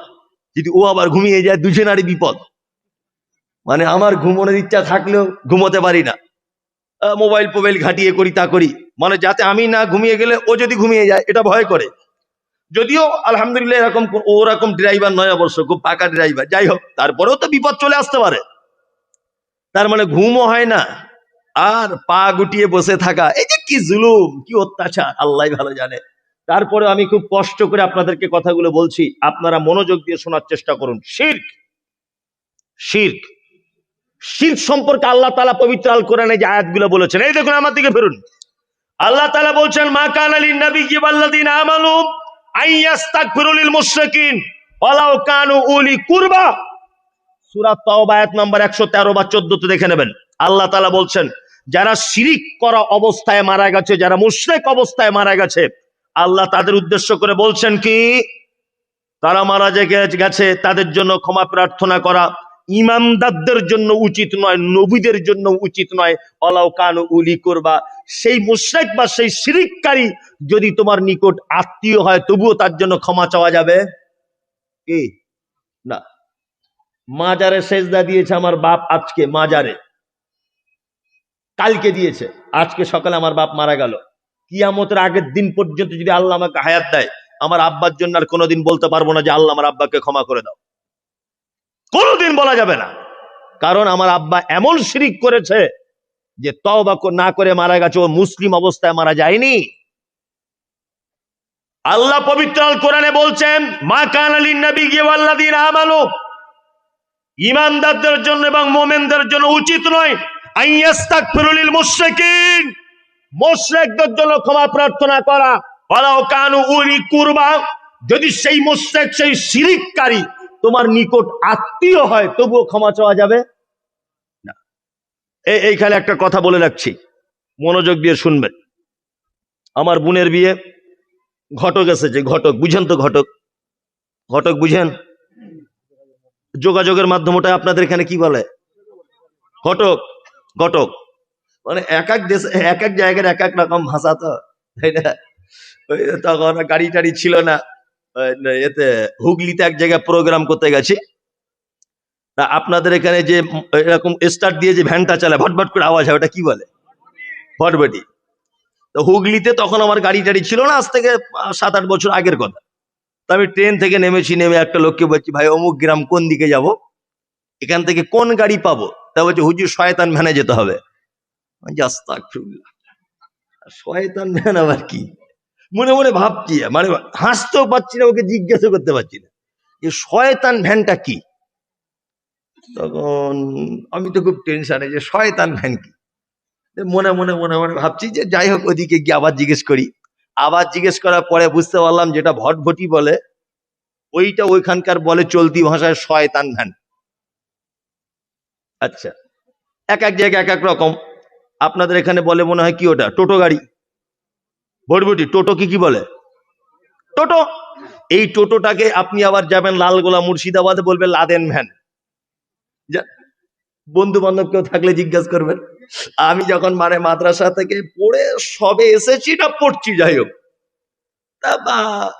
তখন বাংলাদেশের সঙ্গে ভারতের সম্পর্ক ভালো, মানে এত কড়াকড়ি ছিল না। তা হাফেজ সাহেব ছিল একটা, তার নামটা হুমায়ুন, হাফেজ হুমায়ুন কবিরের নাম। তা আমাকে একদিন ফোন করেছে, হুজুর বাংলাদেশে একটা ডেট নিতে পারবেন? তা আমি বলছি, ভাই আমি তো কোনোদিন যাইনি, আমার পাসপোর্ট টাসপোর্ট নাই।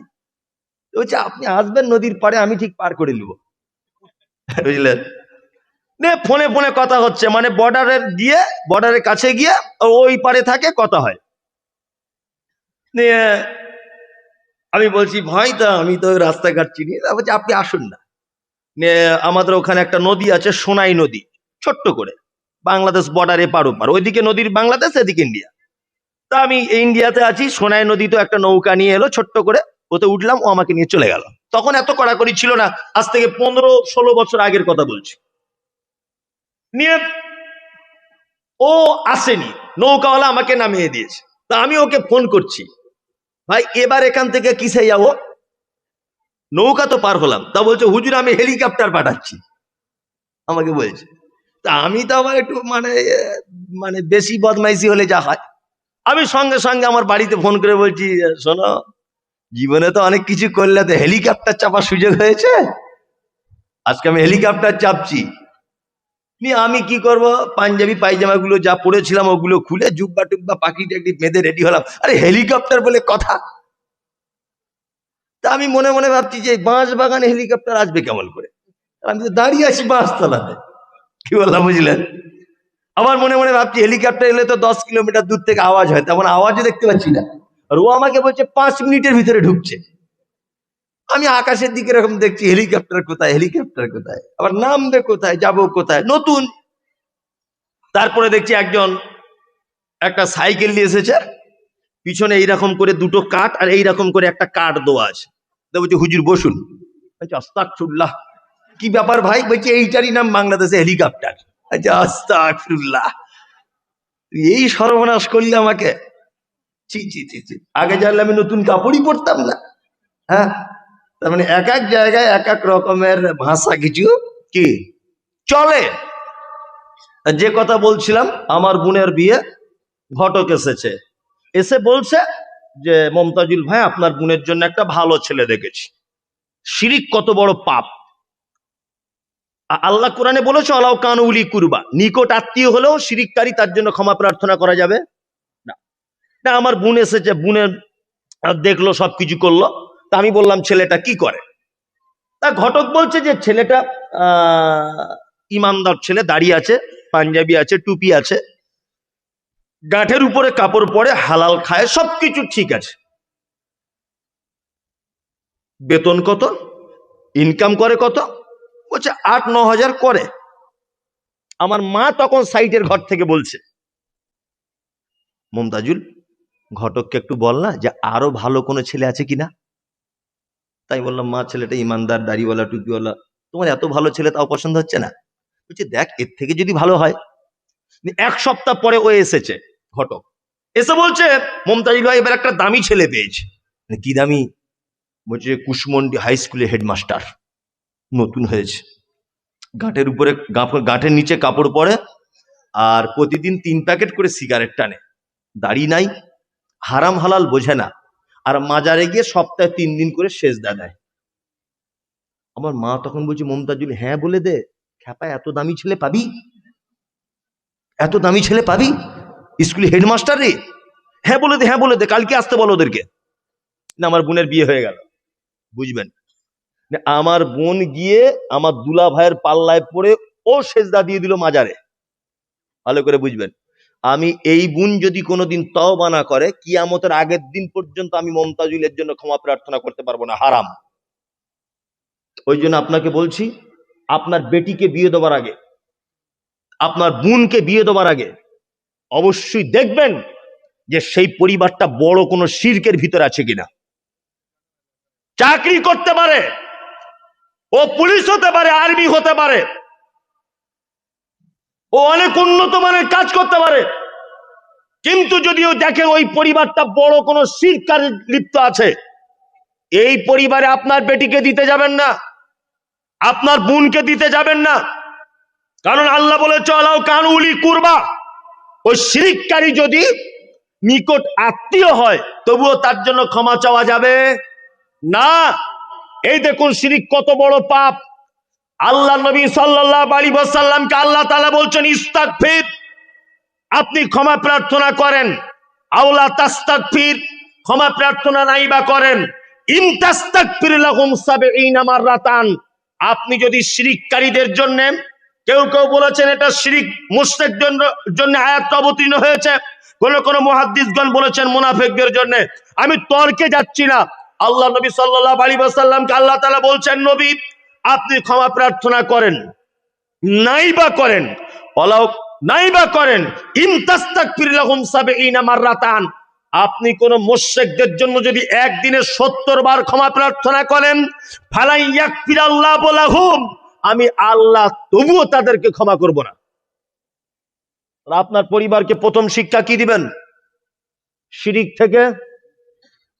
কাল সকালবেলা তাবিজ কবজ মাদুলি লাল সুতো কালো সুতো যা আছে সব ছিঁড়ে এক জায়গাতে ফেলে হামাল দস্তিতে থেতো করে চুলোতে ঢুকিয়ে দিতে হবে। কাল ফার্স্ট সকালই এটা আপনার কাজ। কি বলছি বুঝতে পারছেন তো? হ্যাঁ, মায়েরা যারা আছেন তাবিজ কবজ মাদুলি সব ছিঁড়ে ফেলুন। লোকমান হাকিম তার বেটাকে তারপরে আবার বলছেন অনেক কথা, আমি সব কথা বাদ দিয়ে আমি একটি কথা নিচ্ছি। কি? লোকমান হাকিম বলছেন ওয়াসাইনাল ইনসানা বিওয়ালিদাইহি হামালাতুহু উম্মুহু ওয়াহানান আলা ওয়াহানি ওয়া ফিসালুহু ফি আমাইনি আনিশকুরলি ওয়া লিওয়ালিদাইকা ইলাইয়াল মাসির। বেটা, কখনো পিতামাতার সঙ্গে অসৎ ব্যবহার করো না। তোমার মা তোমাকে কষ্টের পর কষ্ট সহ্য করে তোমাকে দুধ পান করিয়ে তোমাকে মানুষ করেছে। তুমি তোমার আব্বা মায়ের সঙ্গে কখনো অসৎ ব্যবহার করিও। আপনারা করেন না তো? আব্বা মায়ের সঙ্গে সৎ ব্যবহার করেন? করেন? করেন? এতক্ষণ বক্তব্য সব আপনি ভুলে যান, আমার কোনো দুঃখ নেই, আফসোসও নেই। আমি 10টা মিনিটে একটা তথ্য আপনার সামনে পেশ করব। এই তথ্যটা ধৈর্য সহকারে শোনার বিনীত অনুরোধ। স্টেজে যারা আছেন, স্টেজের বাইরে যারা আছেন, মহিলারা যারা আছেন, পুরুষেরা যারা আছেন, যে যেখানে মাইকের আওয়াজ শুনতে পাচ্ছেন, দয়া করে এইটা শুধু নিঃশ্বাস নিতে যতটুকু সময় বা যতটুকু প্রয়োজন এতটুকু, লড়াচড়া পর্যন্ত করবেন না, চাদর ঠিক করবেন না, কিচ্ছু নয়, মোবাইলও ঘাটবেন না। আমার এই তথ্যটা আপনারা শুনে নেন। লোকমান হাকিম দ্বিতীয় উপদেশ দিচ্ছে তার বাচ্চাকে, কি? পিতা মাতার সঙ্গে কোনোদিন অসৎ ব্যবহার করবে না। আপনি আমি করি? সুবহানাল্লাহ। এই আপনারা 4 ভাই, আপনার আব্বা মা কেমন করে খায় আপনাদের ভাইদের কাছে? পালি, পালি সিস্টেম। মানে মনে হয় যে ওর মা বাপ মসজিদের ইমাম সাহেব আর ওর মা মুয়াজ্জিন, তাই না? একদিন আবার 4 দিন করে এক একজনের খাবার পালি। 5 দিন হয়ে গেলে বৌমারা বড় বড় চোখ বার করে আর বলে তোর দাদু কি ক্যালেন্ডার দেখে খায় না? আজকে ক তারিখ? আজকে তো তোর বড় চাচাদের বাড়িতে খাওয়ার কথা, আমাদের বাড়ি খাচ্ছে কেন? আমাদের তরকারি কি খুব মিষ্টি? সুবহানাল্লাহ। আপনারা 4 ভাই দিল্লিতে কাজ করেন, 4 ভাই। আপনার এখনই চোখে পানি চলে আসবে, দাঁড়ান। 4 ভাই দিল্লিতে কাজ করেন। ঈদের 1 সপ্তাহ আগে, ঈদের 1 সপ্তাহ আগে বাড়ি আসবেন। দিল্লির কোন একটা দোকানে ঢুকেছেন জামা কাপড় কিনতে। আপনার স্ত্রীকে ফোন করে বলছেন, হালিমা তোমার জন্য কি নেব? বলছে আমার জন্য একটা সালোয়ার নিবে, ছেলের জন্য জিন্স প্যান্ট, মেয়ের জন্য একটা ফ্রক, আর আমার বোনের জন্য 2-3টে সালোয়ার নিবে, ওর বোনের জন্য, মানে শালির জন্য। লোকটা কেনাকাটা করছে দিল্লিতে। ওর স্ত্রী তখন আবার ফোন করেছে দ্বিতীয়বার, হ্যালো কেনাকাটা হলো? তো বলছে তোমাদের সবার হয়ে গেছে, এবার আব্বার জন্য একটা লুঙ্গি পাঞ্জাবি ঈদের দিনে পড়বে, আর মায়ের জন্য একটা শাড়ি, ব্লাউজ, একটা সায়া, এই 3-4টে জিনিস কিনতে বাকি। ওর স্ত্রী তখন বিন্নাকুড়ি গ্রামের মেয়ে, ও তখন ফোনে বলছে, কেন প্রত্যেক বছর তুমি কেন আব্বা মায়ের জামা কাপড় দিতে যাবে? তোমার আর 3টে ভাই চোখে দেখতে পায় না? ও চলে এলো বইয়ের কথা শুনে বাড়ি। 4টে ভাই, 4 জনাই। আব্বা মায়ের জন্য কেউ জামা কাপড় কিছু আনেনি। আপনার 2 তলা বাড়ি, আপনার আব্বা মা সিঁড়ি দিয়ে উঠতে পারে না। আপনার আব্বার বয়স 90, মায়ের বয়স 85-র কাছাকাছি। 4 ভাই সিদ্ধান্ত নিয়েছে সিঁড়ির তলাতে আব্বা মা দুজন থাকবে। পৌষ মাসের হাড় কাঁপানো শীত, তোমার মা সিঁড়ির তলাতে পাতলা একটা কম্বল গায়ে দিয়ে ঠক ঠক ঠক ঠক করে কাঁপে। তোমার আব্বার একই অবস্থা। ঈদের দিন সকাল, সবাই নতুন জামা কাপড় পরে ঈদগাহে যাচ্ছে। চলে গেল, মাইকে তাকবীর হয়, ঈদের দিন হয় না? আল্লাহু আকবার, আল্লাহু আকবার, লা ইলাহা ইল্লাল্লাহ, আল্লাহু আকবার, আল্লাহু আকবার, ওয়ালিল্লাহিল হামদ। হয় না? সবাই নতুন জামা কাপড় পরে চলে যাচ্ছে, বাড়িতে কেউ নেই। তোমার মায়ের 85 বছর বয়স। তোমার মা তোমার আব্বার হাতটা ধরে বলছে, আশরাফুলের আব্বা, তুমি আজকে ঈদগাহে যাবে না? বছরের শেষ নামাজ হতে এটাই তোমার জীবনের। আশরাফুলের আব্বা তখন বলছে, যেতে তো ইচ্ছা করে, কিন্তু কি করে যাব, আমি তো একাও যেতে পারবো না, আর জামা কাপড়ও তো তেমন ভালো নেই। আপনার 85 বছরের মা আস্তে আস্তে পেচ্ছাপ পায়খানা করা কাপড়টা গুটিয়ে নিয়ে গায়ের সঙ্গে পেঁচিয়ে নিয়ে, তোমার বড় বোনের দেওয়া একটা পাঞ্জাবি আর লুঙ্গি ছিল গত বছরকার, ওইটা বাক্স থেকে বার করে দিয়েছে তোমার আব্বাকে।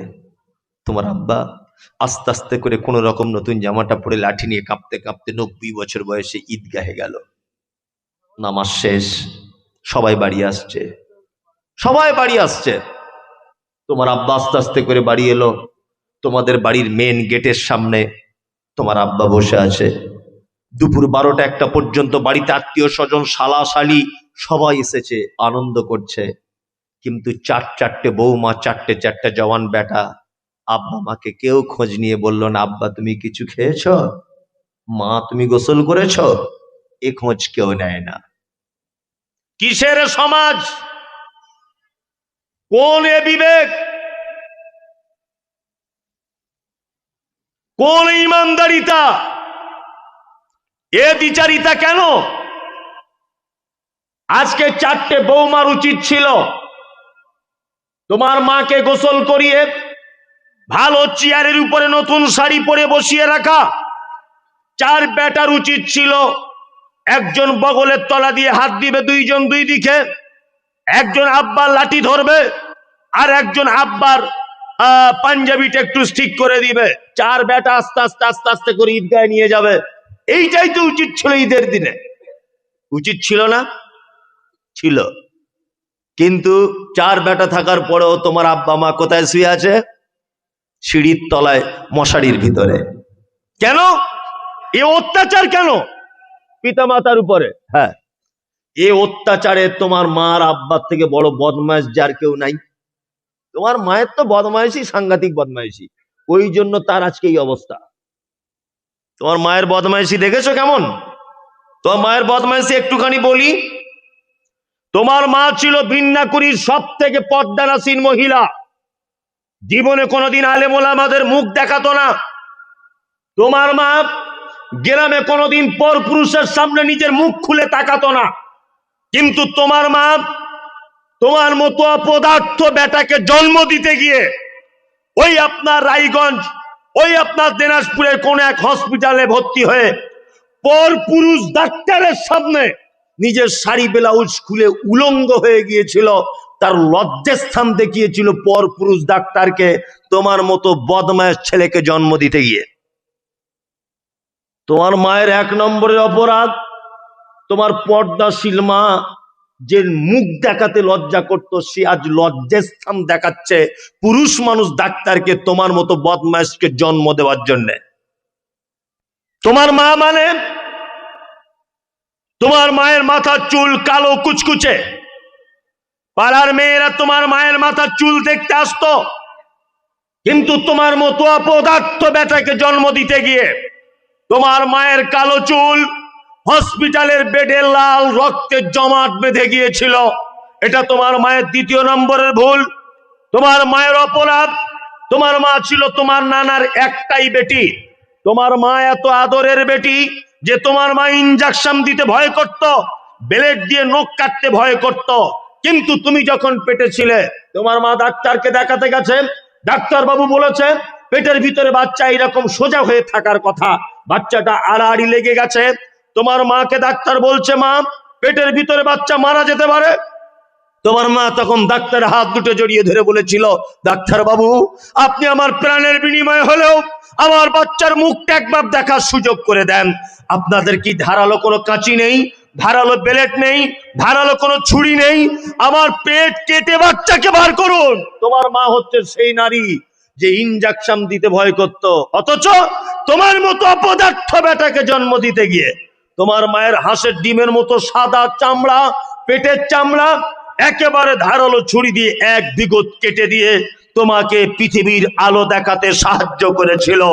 সেই যে ডাক্তার বাবুদের মোটা সুচ আর সুতো দিয়ে সেলাই করা তোমার মায়ের পেট, আজও 85 বছর বয়সে তোমার মা ওই যে তোমার সিঁড়ির তলায় খাটের উপরে ব্যথা অনুভব করে, এটা তোমার মা। তোমার মায়ের অপরাধ কি? চিকিৎসা বিজ্ঞানীরা বলেছে প্রত্যেক মা তার সন্তানকে 8 বার করে দুধ পান করায় সারাদিনে। একটা মা তার বাচ্চাকে 8 বার দুধ পান করায়, একবারে 250 গ্রাম করে দুধ পান করাতে হয়। কোরআনের ভাষাতে 30 মাস দুধ পান করাতে হয়। যদি 50 টাকা যদি দুধের কেজি হয়, আপনি কত হাজার টাকা দুধ পান করেছেন আপনার মায়ের, একবার আপনি তদন্ত করে দেখবেন। আপনার মা মানে কে জানেন? আপনাকে নিয়ে নানির বাড়িতে যাচ্ছে, মানে বাপের বাড়ি। আপনার বয়স তখন এই 12-13 মাস মতো হবে। আপনি তোতলা তোতলা করে কথা বলতে শিখেছেন। বাসে উঠেছে আপনার মা, বুনিয়াদপুর থেকে যাবে মালদা, বাসের সিট নাই। আপনার মা আপনাকে এক হাতে এরকম ভাবে ধরে বাসের উপরের কোনো একটা কিছু ধরে রেখেছে। কন্ট্রাক্টর দেখার পরে তোমার মাকে একটা সিটের ব্যবস্থা করে দিয়েছে।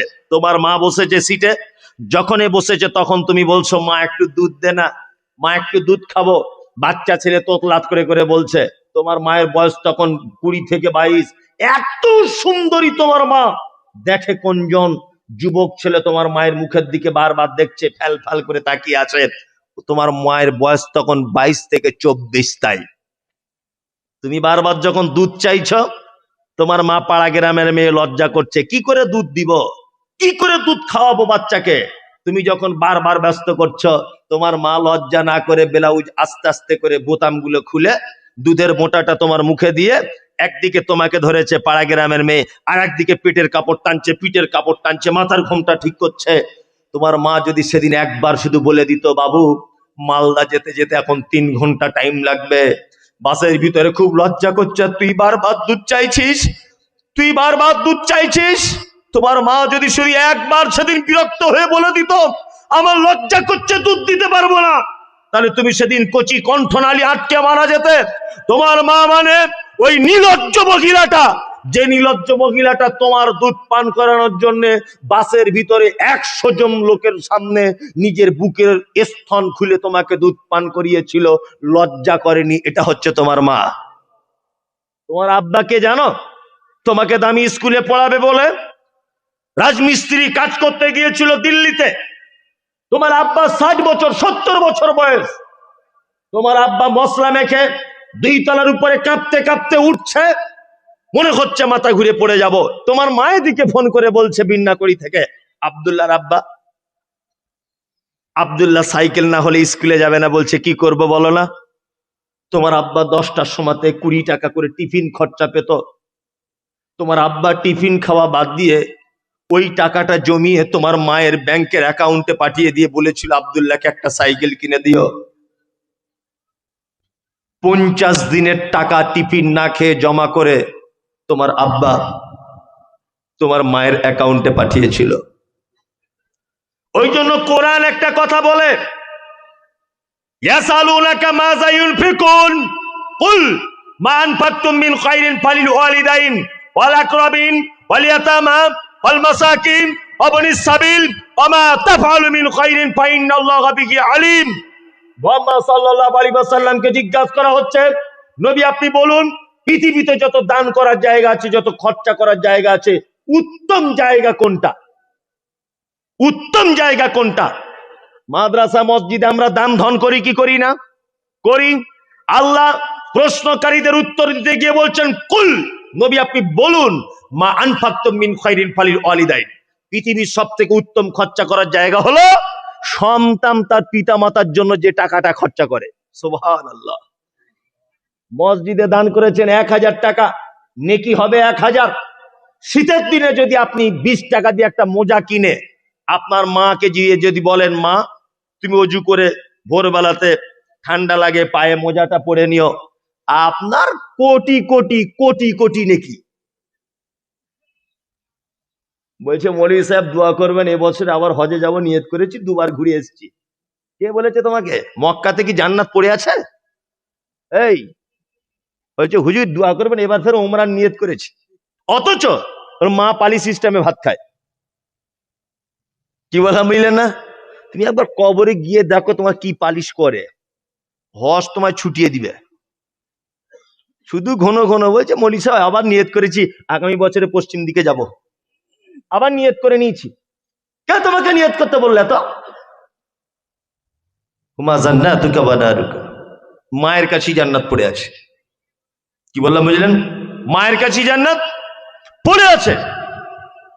সুবহানাল্লাহ।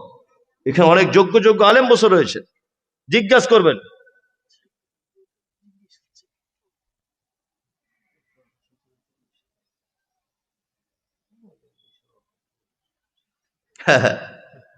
আল্লাহু আকবার। এই ব্যাপারে তো বললে অনেক কিছু বলা যেত, কি বলবো বলুন, কিছু বলার নাই। একজনা প্রশ্ন করেছেন, আমাদের দক্ষিণ দিনাজপুরে কিছু কিছু মসজিদ, মাদ্রাসা, ঈদগাহ, কবরস্থান সরকারের অধীনে, আমরা এ ব্যাপারে খুব আতঙ্কিত এবং এ ব্যাপারে কিছু বলেন। দেখুন ভাই, এ ব্যাপারে আপনিও যা বুঝতে পারছেন, জানতে পারছেন, আমিও তাই। আপনি যেমন কষ্ট পাচ্ছেন, আমিও তেমন কষ্ট পাচ্ছি। কিন্তু আমি এতটুকু কথা আপনাদেরকে বলবো, এখানে শায়েখরা বসে আছেন, এতটুকু কথা বলবো। কি কথা?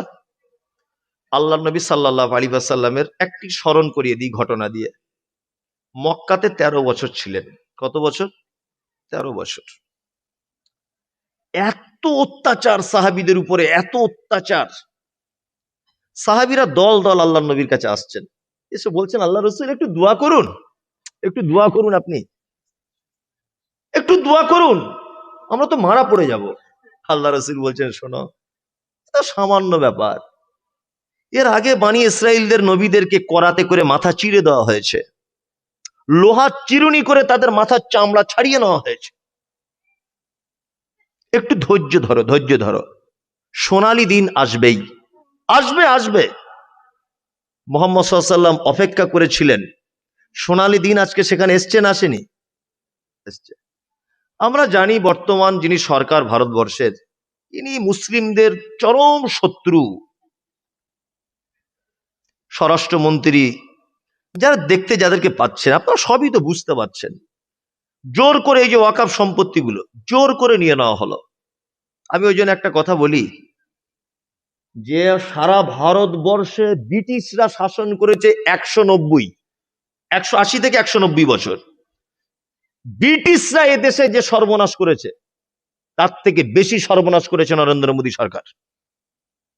যদি বলছেন কেন, আপনারা জানেন যে এই যে ওয়াকফ সম্পত্তিটা ব্রিটিশ পিরিয়ডেও ছিল। সম্পত্তিটা কখন? সেই মোগল পিরিয়ড থেকে চলছে। ওয়াকফ করা, আল্লাহ রাস্তায় দান করা জমি জায়গা। তারপরে আমাদের শাসন ছিল 1000 বছরের কাছাকাছি। আমাদের শাসন চলে যাওয়ার পরে চলে এলো ব্রিটিশ। ব্রিটিশরা শাসন করলে দেশ, তখনও পর্যন্ত ওয়াকফ সম্পত্তির নড়চড় হয়নি। 1947 সালে 15ই আগস্টে যখন এই দেশ ব্রিটিশদের কাছ থেকে স্বাধীনতা লাভ করলো, তখনও পর্যন্ত সম্পত্তি ওয়াকফের নষ্ট হয়নি। কি বললাম বুঝলেন? 1947 থেকে 1957 সালে এসে কংগ্রেসের পিরিয়ডে ওয়াকফ সম্পত্তিকে একটা বোর্ডের মাধ্যমে নিয়ন্ত্রণ করার কথা ঘোষণা করা হলো 1957 সালে। যে এটা একেবারে এলোমেলো ভাবে না থেকে 1957 সালে কংগ্রেসে একটা আইন পাস করলো যে এটা একটা বোর্ড দ্বারাতে পরিচালনা করা হোক। 1957 সাল থেকে আর 2023 সাল পর্যন্ত ওই বোর্ড দ্বারাতেই চলে আসছিল।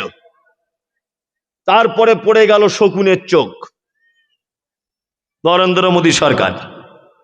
কি বললাম বুঝলেন? আর নরেন্দ্র মোদী সরকার এমনি একটু পরের জিনিস পছন্দ করে বেশি। নিজের বইয়ের পাত্তা নেই, হাসিনাকে নিয়ে বসে আছে। এমনি পরের জিনিসের উপরে লোভ বেশি আর কি। ও নিজের জিনিস পছন্দ করে না। কি বললাম বুঝলেন না? এত দেবত্ব সম্পত্তি, অসুবিধা নেই, কিচ্ছু অসুবিধা নেই। এত দেবত্ব সম্পত্তি হিন্দু ভাইদের, কোনো সমস্যা নেই। আর সমস্যা কোথায়? ওয়াকফ নিয়ে। আসলে ওয়াকফ নিয়ে সমস্যা কেন জানেন? আমি একটা উদাহরণ দিই বারবার। মুসলিমদের নিয়ে নরেন্দ্র মোদীর এত মাথা খারাপ কেন জানেন?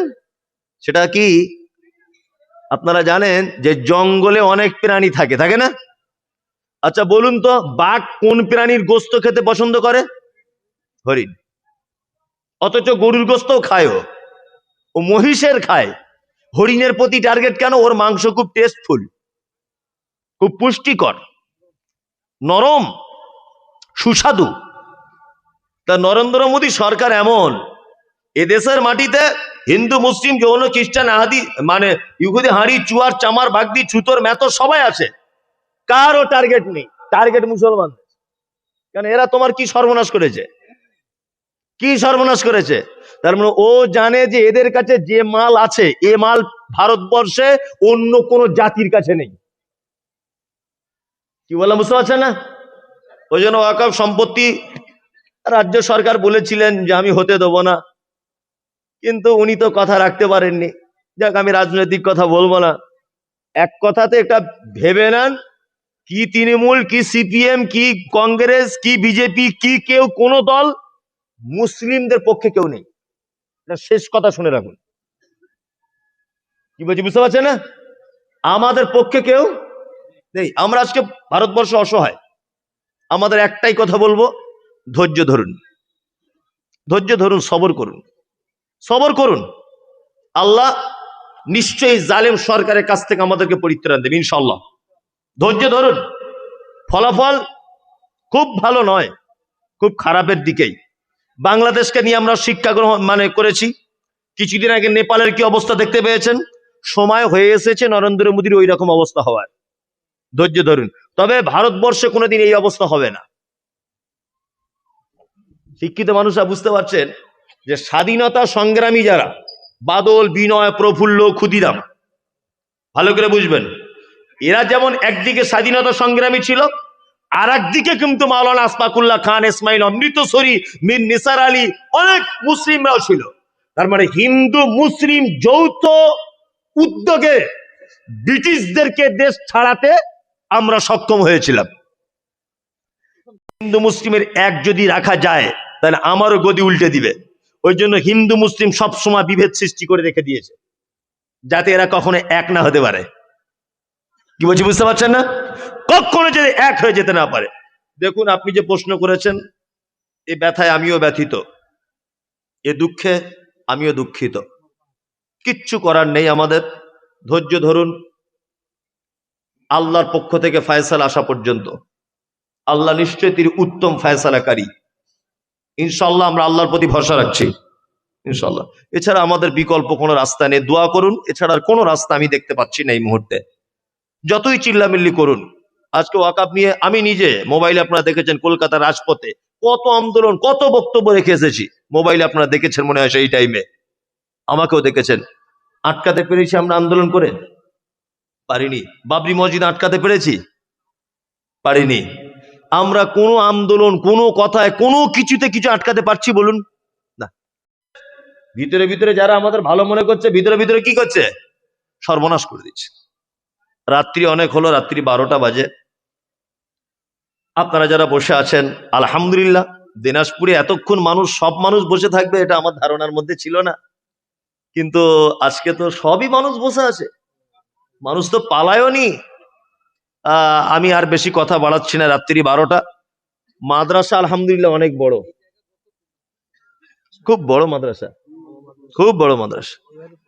আর এবার প্রথম ফারাগাত হবে। আপনারা চলে যাচ্ছেন কেন? এই যে একটু বসুন, 5টা মিনিট বসুন, মজলিস ভাঙা দুয়াটা বলে যান। আর কথা শুনে যে এবার মনে হয় টাকা পয়সা চাইবে, আর আমি বসি। মমতাজুল খ্যাপা বলে আমিও খ্যাপা। হ্যাঁ, এই ভাই, আপনি চলে যাবার আগে মাদ্রাসাকে কিছু দেন, প্রতিষ্ঠানের জন্য কিছু দেন। আমি সেই জায়গাটা তৈরি করছিলাম, কিন্তু তার আগে দেখছিল ভাবছে। মানে মানুষ খুব চালাক। এ ভাই কিছু দিয়ে যান ভাই, মাদ্রাসায় কিছু দিয়ে যান। জি, আল্লাহু আকবার। জি, আপনারা কিছু দিয়ে যান মাদ্রাসায়। সুবহানাল্লাহ। আরে ভাই 10-5 টাকা আপনারা প্যান্ডেল করেছেন এইরকম করে, হাতে দিবে কি করে? এইরকম ডিজাইনের করে কি করে দিবে? তো পরে দাঁত মুখ ভেঙে মরবে। সামনে কখন এরকম করতে নেই স্টেজের।